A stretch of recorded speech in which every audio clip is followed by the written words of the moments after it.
Glenn, these are interesting times on the junior and college hockey landscape. We seem to be on the precipice of certainly some game-changing activity with potentially some CHL players eligible to play in the NCAA. But I really wanted to have this interview serve as an explainer for a lot of people that might be new to this conversation or aren't up on all the news. So maybe the best way to start is, how did we get here? How did we get to this point where we've had some lawsuits and legal activity that might significantly change the landscape? Well, I think if you know, everyone knows that the NCAA has been in litigation for 14, 15 years on a variety of different things, and then just exponentially over the last 5 or 6.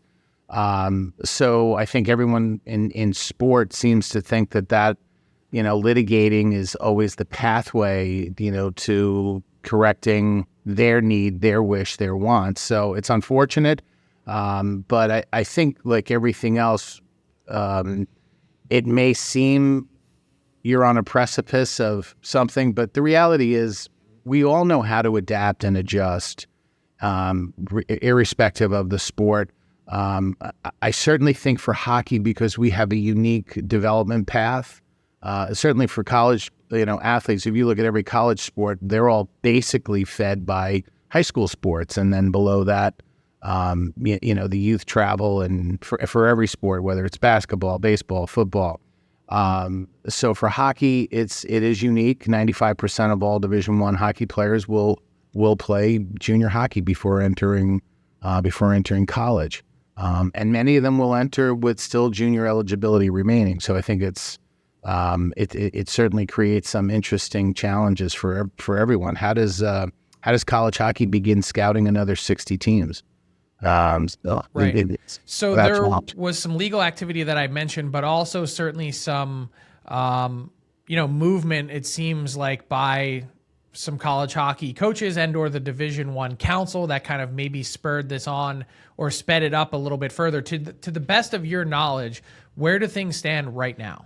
What I understand is that the NCAA was looking down the road of litigating the matter. I think they've had some conferences with the 10 or 11 schools that are involved and wondering, hey, is this an easier path to change the rule?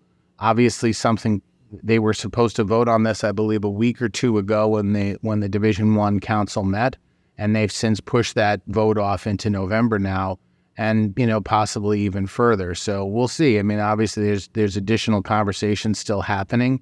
I don't think that it's an easy, straightforward path for them to just say, well, we'll just untangle all of this, because there's a lot of even if you read their release, while they can specifically address the CHL language in their rules, there's other things that still have, that still come into play, being a contracted athlete, having an agent, and all of those issues.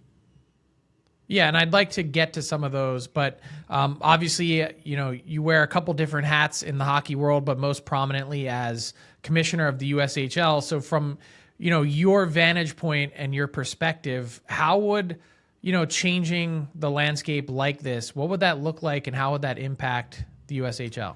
So I think for us, because we do, we're part of USA Hockey, and we fall under an agreement with USA Hockey, which is impacted by the Amateur Sports Act. So we have true amateur status. We don't pay our players. We pay for all of their reasonable and necessary expenses related to performance. So that doesn't change. And our players advance to their next level based upon their own development path. So if a player enters and plays as a 17-year-old and is eligible for college and wants to go, and the school wants him, he's free to go. We don't have contractual restrictions that stop that. Same for drafted players. There's no prohibition on where that player ends up going. That's not the case. Certainly for the CHL, they have different contractual agreements, and how that all gets vetted out with the NCAA, I think, is still yet to be determined. I think it's understandable to say, hey, we shouldn't have this specific carve-out designated towards a league for the NCAA, but there are other rules that come into play that still have yet to be I think, yet to be determined, and that's probably a bigger question that the NCAA will need to answer.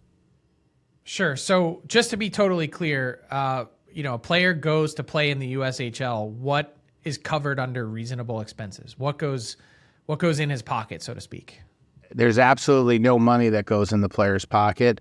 We cover their billet. We cover, obviously, travel to away games. We cover their meals on the road, sticks, all their gear.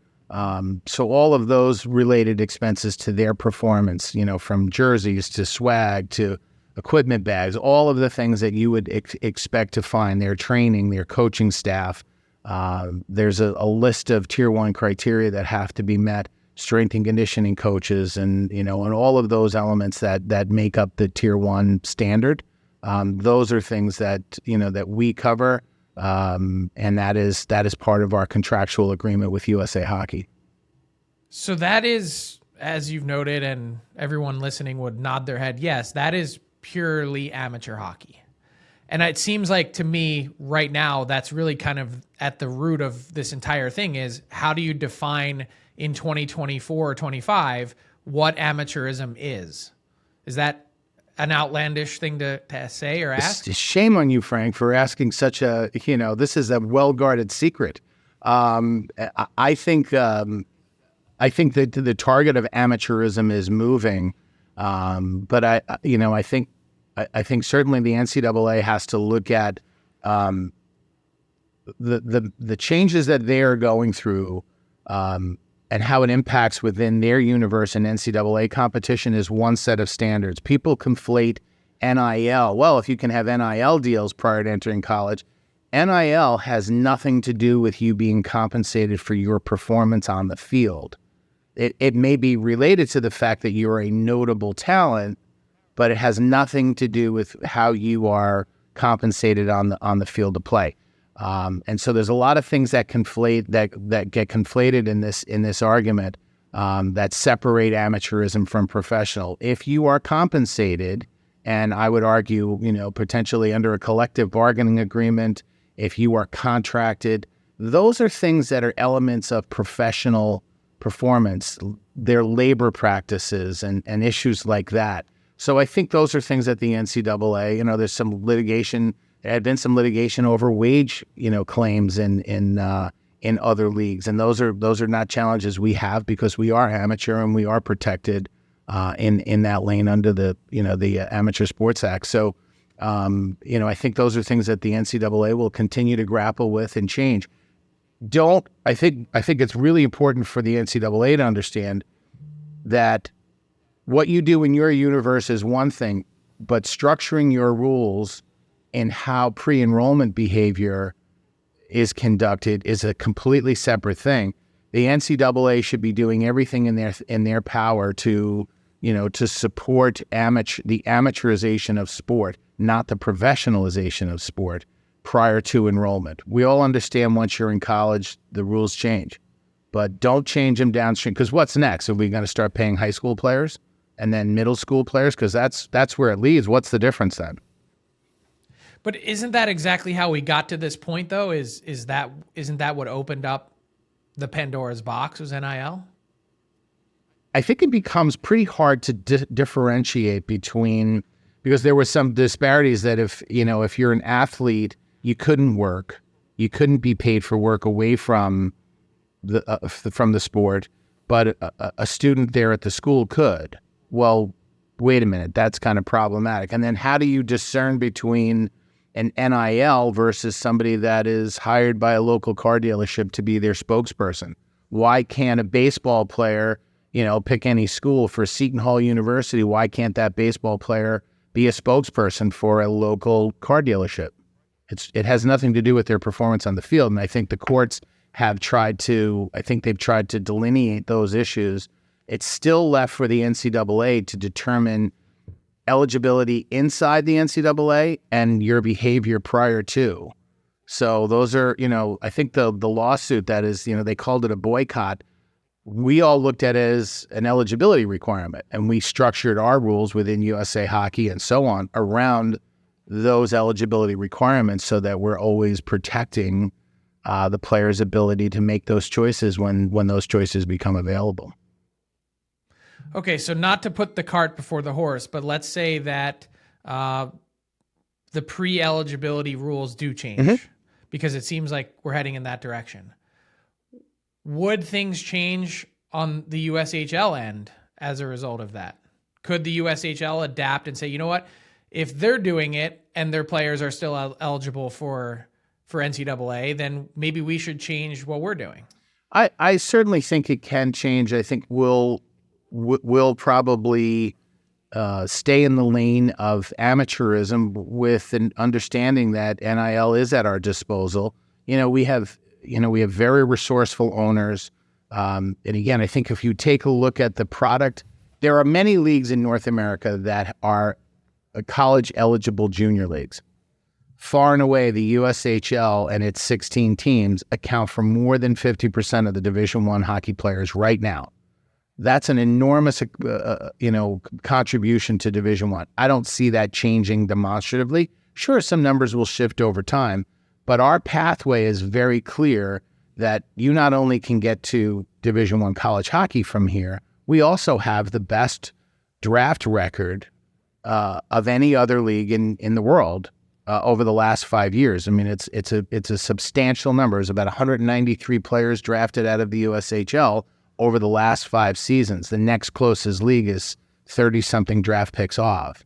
So, I think... So most people would be surprised to hear you say that. Like, give me some other stats that support, the USHL's draft record.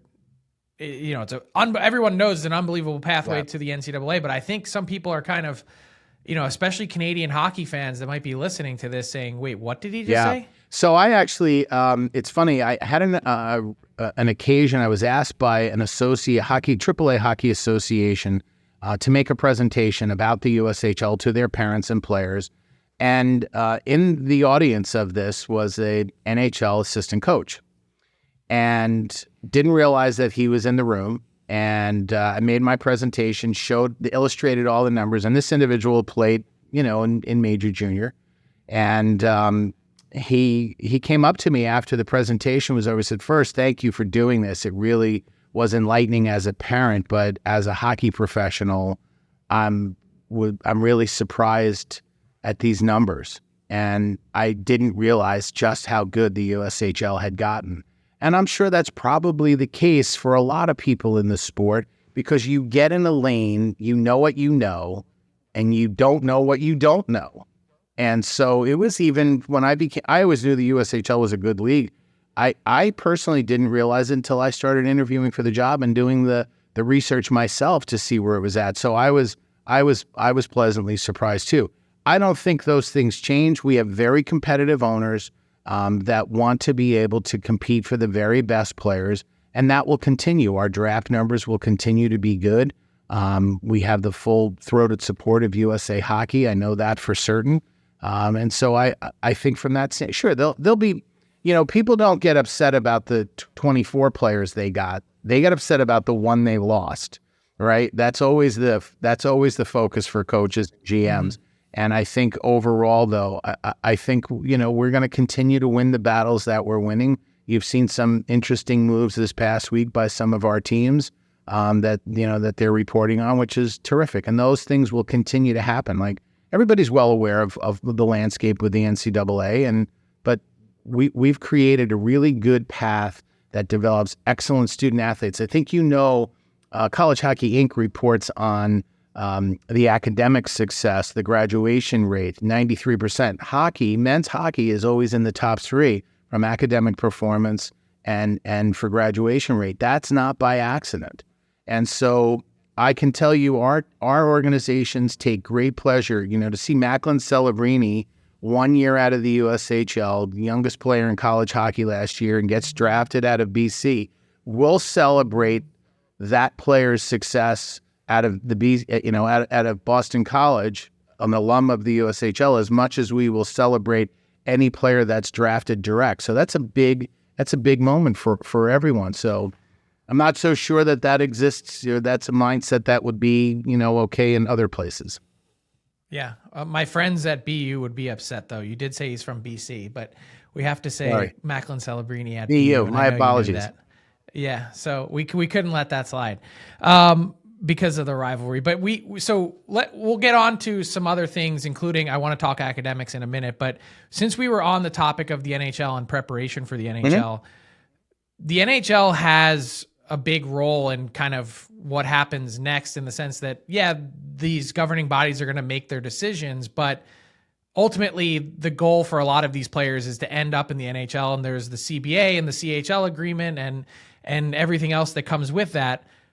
What, in your view, what role, if any, does the NHL play in what happens next? Well, I think that's obviously entirely up to the NHL. I think they clearly have a vested interest in seeing hockey continue to grow and be supported through the best junior hockey leagues in North America, which obviously includes the USHL. So I hope they have a very keen interest in this. I think they also want to see college hockey continue to grow and thrive. You know, I firmly believe what made the NBA and the NFL great are two things: gambling and college sport. I think that's what helped those two leagues get to the level that they're at.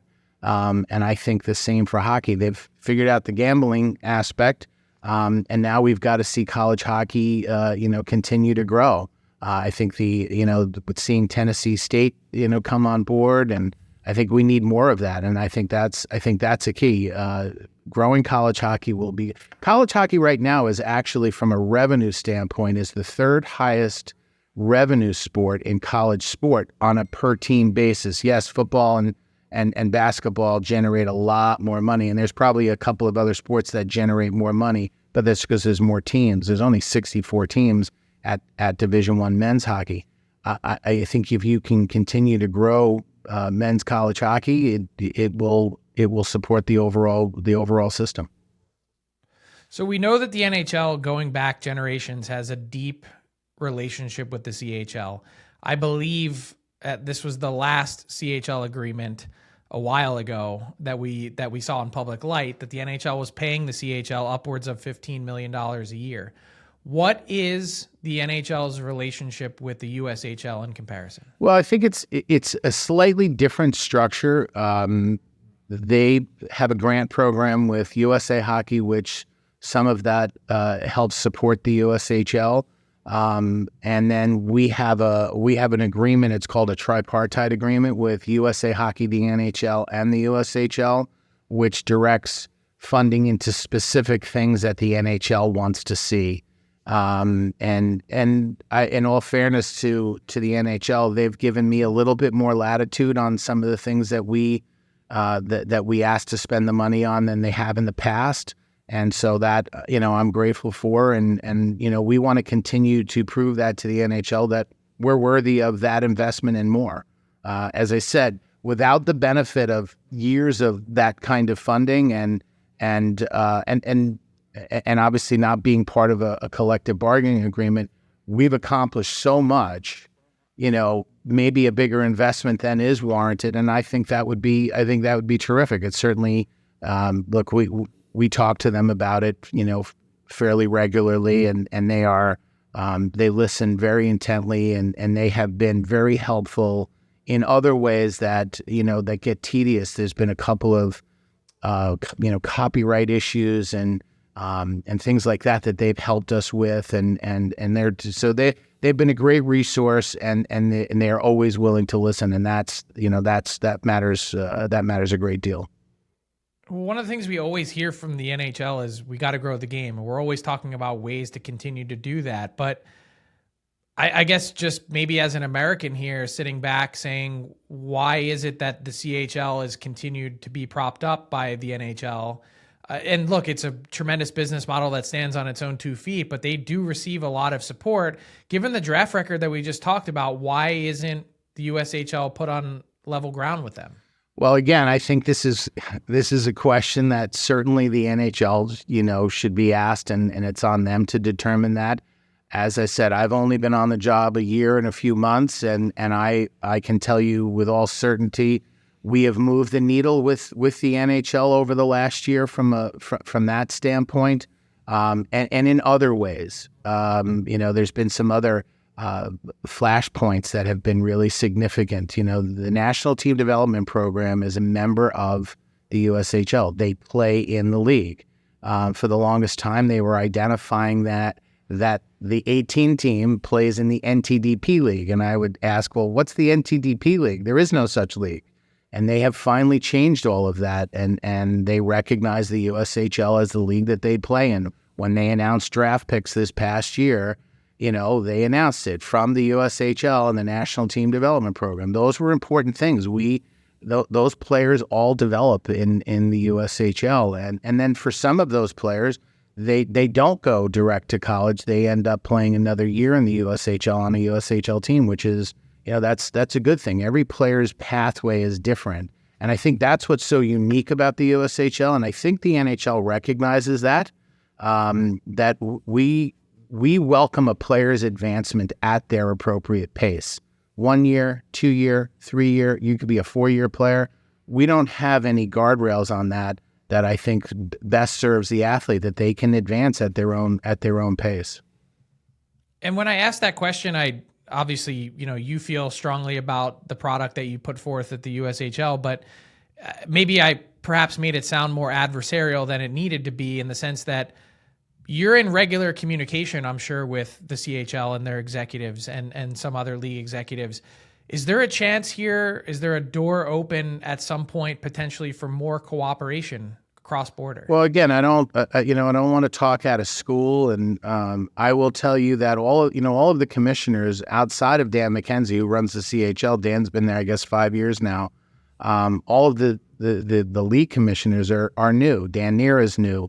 Brian Crawford is new, and Mario Ticini is new. We're all within our first 2 years at the helm, and I have not had the pleasure of connecting with Mr. Crawford, but I have with Mario and I have with Dan Neer and Dan McKenzie, and we have excellent conversations. And I think the NHL has intentionally brought us together on many occasions, informally and in some cases formally, to talk about leadership issues. And to the NHL's credit, I think those were smart moves. And I think there's less of a parochialism.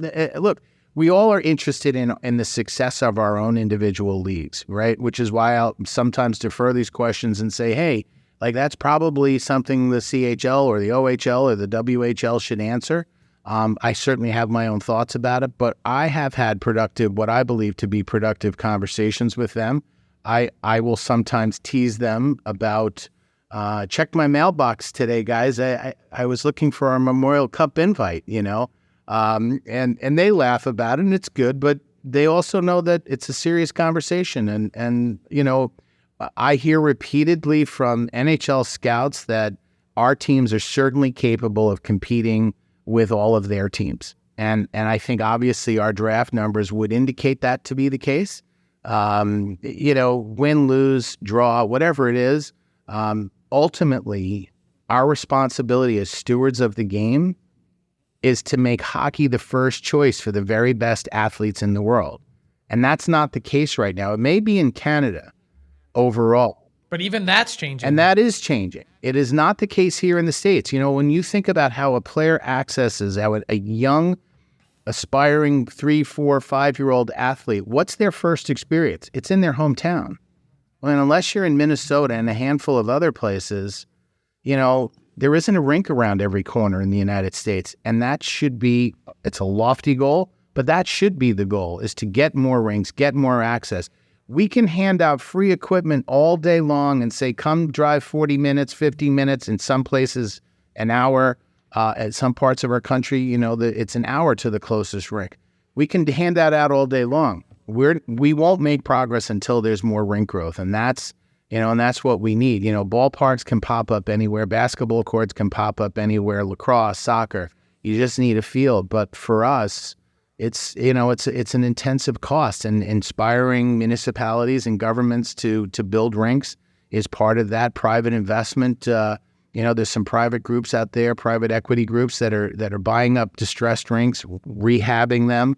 And that's part of the ecosystem. But until we start growing rinks, there's a reason why Minnesota hockey, my friend and colleague, Steve Olheiser, is the president of Minnesota hockey, sent me a message on opening night of the NHL, said, proud to say that, Minnesota has more players in the NHL in opening night rosters than any other state in the union. And that's a true statement. And that has everything to do with the culture that Minnesota has built. It's community-based. Their kids don't have to leave the state, and they have rinks. You can hit a rink in Minnesota anywhere with a 3-iron. So, until we... Not to mention what you can do outside. Well, of course, the natural surfaces, and, Wisconsin probably has a lot of that too. But Minnesota is a unique creature, and there's a reason why 20% of the USHL is made up of players from Minnesota. Yeah, and as much as I'm going through this myself as a hockey parent and hockey coach, I hadn't really considered it from that perspective. Like, it's great to hand out learn to play equipment and ice time and to get people interested. That's amazing, and I love the initiative. But you're right, like and I'm still in the Philadelphia area, at least in an area with plentiful rinks compared to so many other places. So that's kind of the difficult part in growing the sport that I think no one really ever talks about. So think about the odds of, here's this kid from Jersey City, which is where I'm from, that learned to play in an outdoor rink located behind center field wall of Roosevelt Stadium. In fact, where Jackie Robinson broke the color barrier in the minors, playing for the Montreal Royals. And so I love that story, but I fell into this game by accident. And if there wasn't a rink in Jersey City, it's a major city, and it was one of two outdoor surfaces. And so the fact that it put me on this trajectory, think about getting more rinks. If Newark and Elizabeth and the cities that you and I are most familiar with, I remember when the new owners of the Devils took over, and one of their consultants came to me and said, "Hey, what can we do?" And the Devils have been really terrific in that regard and integrating with the community. I said, go take a look at what the Flyers did in their early years in building rinks and getting young kids playing, and what Mr. Snyder did. That is how you change a culture of a sport. And those rinks are still going today. Yeah, but some of them are not in the Flyers domain, but those rinks are still operating today. But it just goes to show you how long it took, because 25 years ago, when I was going through the youth hockey program, we still didn't have Division I college commits. We still didn't have players make it to the NHL from our area unless your dad played in the NHL. That was the only way that you could get there. There wasn't a Johnny Gaudreau for people to look up to. There wasn't all these, players that had charted the path for you. And that's 40 years, 30 years on from building all those rinks. So I guess it kind of shows you how much we have to catch up on. But putting a bow on just the CHL conversation, or that part of it, like, am I dreaming in Technicolor to think like, hey, maybe one day there's enough cooperation here that we could see transactions between leagues, or Sure. maybe a greater cooperation? Yeah, so I think we have an agreement that's the U.S. Hockey Canada transfer agreement. So we don't do trades. We have transfer agreements that we abide by. And so, certainly from a cooperative standpoint, I like to think outside the box. I like to not be constrained. I'll throw a lot of different ideas on the table. I certainly have shared with our board some really important ideas, some of which, we don't have the time and resources to develop those things thoroughly, but it's thought process. So in my mind, absolutely. Most of my interaction has been contained to Dan McKenzie, Dan Neer, and a little bit with Mario. And they strike me as gentlemen that want to do right by the sport and have discussions about these things and where we can cooperate together. One of your colleagues had mentioned to me, no one's talking about this openly. Why aren't we? What are we afraid of? This is hockey. This is the best game in the world. Like, this is easy stuff. Let's not get our backs up and get hung up on parochialisms. Let's grow this game. Let's get more television eyeballs on our game. Let's build that product so it's not just the Little League World Series that's on major television. our junior game should be on major television network. It's the greatest game in the world. When you think about the average NFL game, it's 8.5 minutes of when the ball is actually in played. You watch a hockey game, watch a junior hockey, it's 60 minutes of solid action. 60 minutes. We bring the game. So look, there's a reason why the World Juniors every year are one of the most popular television, appointment viewing television in Canada. It's because it's incredibly exciting. And they have a lot of fans. They do. But like that part could still grow in a huge way in the US, and then, have people roped into, hey, look at these marquee USHL franchises and et cetera. Like there's tons of ways to continue to grow all that. To that point though, Frank, I think it's important to note, prior to the NCAA announcement of potential changes, and even after, my phone continues to ring about expansion desires and even more so. So I think people see that, we're getting our message out. It's something that the league needed to improve on how it messages, but people are interested in growing the USHL. Like I've legitimately right now have 6 separate excellent opportunities for expansion that our league can consider. And we're fine tuning it all and we'll obviously, handle it in the course that we normally do. But that to me is exciting. That's telling me that people are interested in the league. Some of that interest is actually coming from Canada. So, which is, terrific. These are good things. These are good problems to have. Could the USHL expand into Canada? The USHL played in Canada at one point. We had a team in Thunder Bay years ago. And certainly the CHL plays in the United States. And so if our ownership group and, Hockey Canada signs off on that, I don't see why that would be an issue. It's just another opportunity. Interesting. Yeah. So when we started this conversation about CHL, NCAA, and how this all might work, I think one of the things that I have in mind is that it kind of feels like what this will create is, if there are changes, a battleground for top players. Is that how you see it? Is that a fair way to describe it? There has always been a battleground for top players. There will always be a battleground for top players. And I think that the issue of top players, people want to overcomplicate it. It's actually a very simple formula.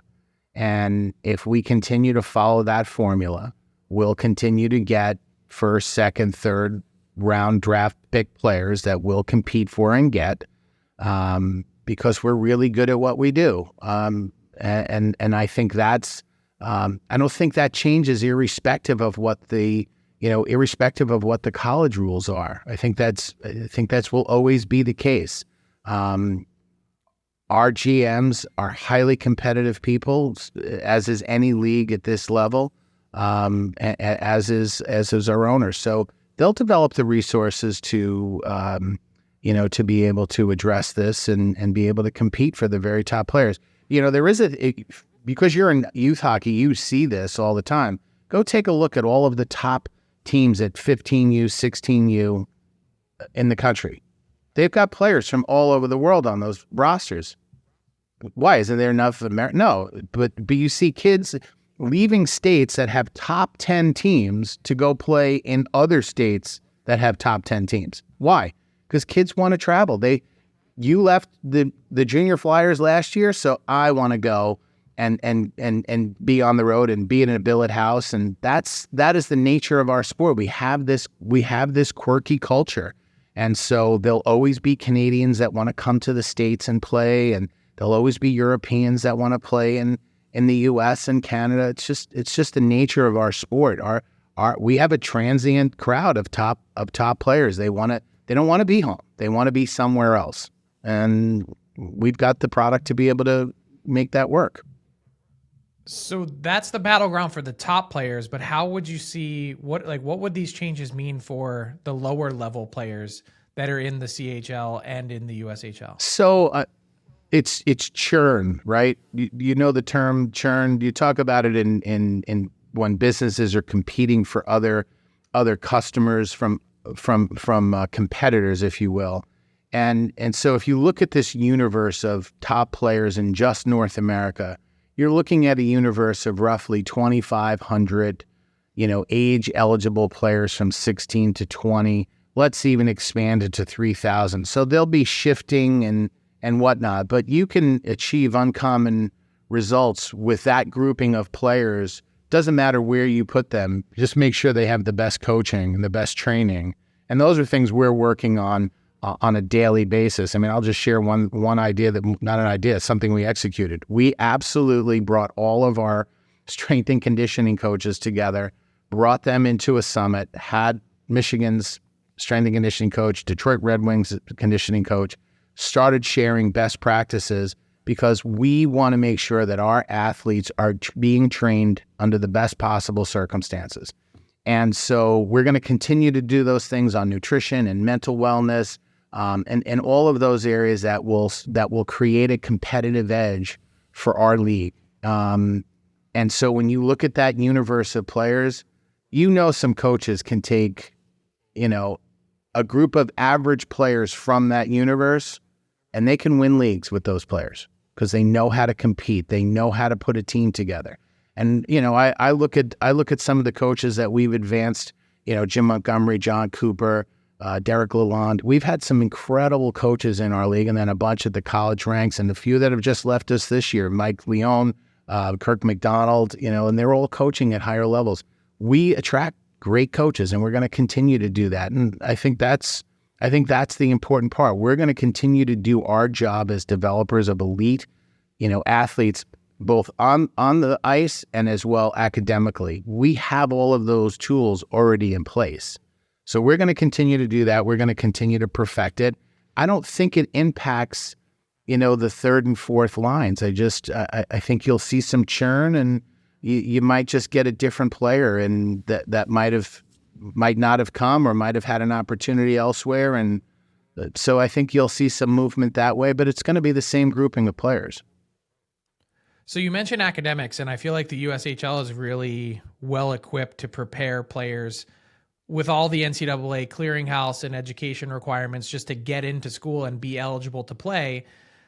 I don't know that necessarily is the same in the CHL, and I don't want to speak for them, but there's a lot of players that graduate high school and that's it. They stop taking classes and they move on and they're just focusing on hockey.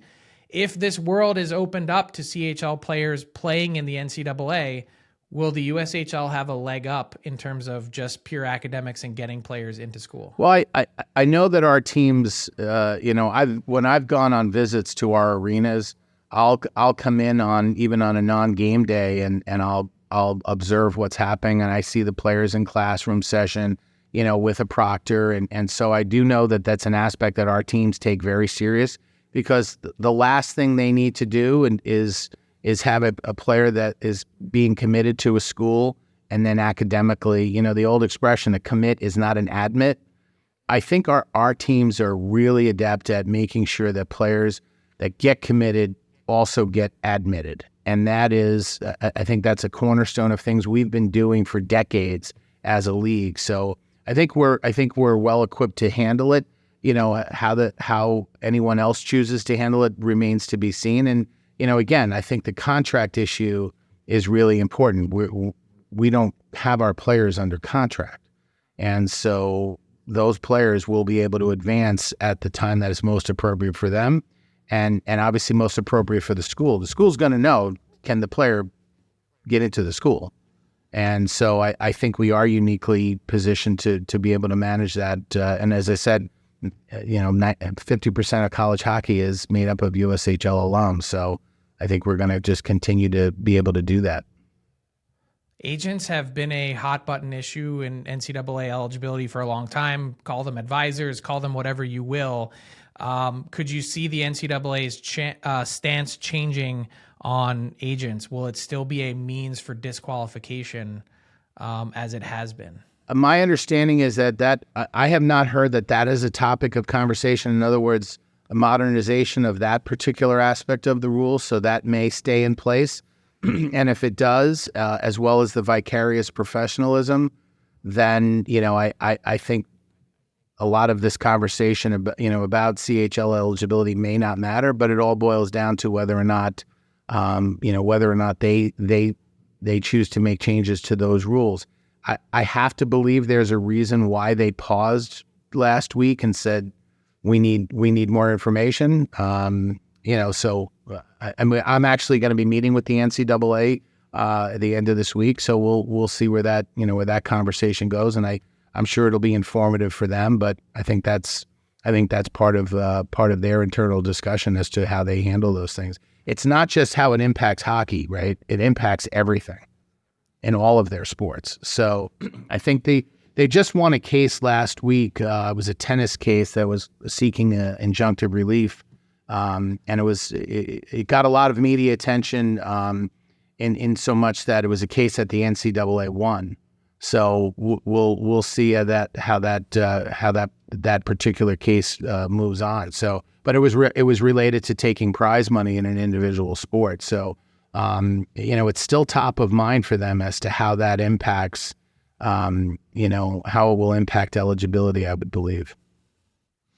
So you mentioned 50% of the NCAA is USHL players, and then you talked about the USHL draft results and how important that's been.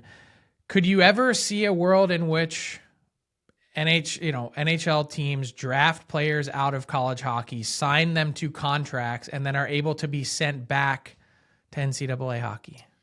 It's a great question. I think could it happen? Sure. Anything can happen in that world, especially once the player has arrived into college hockey, into college sport. So I can see it. It is. Does it make sense? I'm not sure it does, but I think anything is possible with the NCAA. Well, the reason I asked the question is because I think everything's about to, this is just my own personal viewpoint. I think everything's about to change because if, let's just say, instead of going from USHL to NCAA to NHL, that there's a player that goes CHL and he's drafted out of that league, but then decides to go to college hockey. Well, when does the timer start to then sign this guy? Like, the NHL has been kind of, I don't want to say slow to react, but they've been waiting for this to unfold before really jumping into the fray. And I guess my point is it might be happening sooner than the NHL even anticipated, that a lot of these very specific types of questions that parents, fans, agents, everyone wants to know the answer to, we might have to start working on these things and find a solution sooner rather than later. I think the NHL has tried to be responsible in this because, there's an expression that some folks use, and the NHL sneezes, we all get a cold. And so I think the NHL understands the gravity of when they weigh in on these things. And I think they've tried to be very responsible about all of this. How it all vets out, I think one of the factors to keep in mind, if you're an NHL GM and you draft a player out of the USHL and he reports and he's not going to stick, I think you'd like to have that option to send him wherever you want. And I think that's a benefit that we bring to the table. 78% of the NHL rosters last year all played in the American Hockey League before playing in the NHL. And then a big portion of those remaining players were European players that played in European Pro. So when you think about the pathway, the real pathway to the NHL, if you were a betting man, is through the American Hockey League. And I'll brag about our numbers. There is no league that has placed more players into the American Hockey League, but by a substantial amount, by about 400 players more over the last 10 years than any other league. So the American League pathway is probably the most vibrant path for a player to get, into the NHL and to develop properly. I have to believe that if you analyze it from a development standpoint, how is an 18, 19-year-old best to develop? When you take a player from BU like Macklin Celebrini, I got it right this time. But I'll never live that down, Frank. I'm sure I'll never hear the end of that. But I think if you look at from a developmental path, How is an 18-year-old better developed? Is he better developed in an environment that has an average age player of 22 and a half, 23, or is he better off developing amongst a group of 16, 17, 18, 19-year-olds? And, that decision may actually be different for every single player, but I certainly think the NHL has to have that top of mind of, I want to be able to take you and guide you in the best possible direction. If it's to return you to the USHL, is it to say go to college? Is it to go to the American League? I think all of those, and obviously agents will play a big role in that conversation too. Sure. So, Glenn, this has been a hugely informative conversation, but I want to leave you with this. You look into your crystal ball 5 years from now, you get to play king of the hockey landscape. What does it all look like for, burgeoning teenage hockey players? What kind of opportunities do they have in front of them? And what does the USHL look like 5 years from now? It's a great question. What I see for us and at our level is a resolved platform that develops the best 16 to 20-year-olds in the world, and there's a unified North American championship. I think that serves in everyone's best interest, from NHL, college hockey, to the four major junior leagues in North America. I think that's a vibrant. I think that's the best possible outlook, and I think it's possible. I absolutely believe that is a strong possibility. And to do it in less than 5 years. The bigger challenge, Frank, is what is happening at the younger ages. We are losing players who have to opt out of the higher developmental path at AAA because of the cost. And sure, if you're an exceptional talent, I guarantee you there's going to be a program out there that'll scholarship you and not charge you the $14,000, $15,000 that AAA tuition is demanding these days. But there's another player. It's a larger group of players that not quite hit their development stride, 13, 14 years old, and they're not quite that elite. Because we've all seen it. That player who's like, they have to give up too soon. He's average at 14, and yet he's a stud at 17. It happens all the time, and there's a lot more of them. But we're losing them. I've had specific conversations with parents that have said, "Yeah, our older two boys are now up to college. We did the AAA thing with them. This is too much money. We can't pay for college. We can't put him into a AAA program. So we're gonna let him play high school and tier 2. And if you're not in Minnesota, which has a great high school product, it's a problem for that player developmentally. And I think that's the challenge. How do we fix that issue of making the very best possible players and not having it be this? And that's just the tuition side.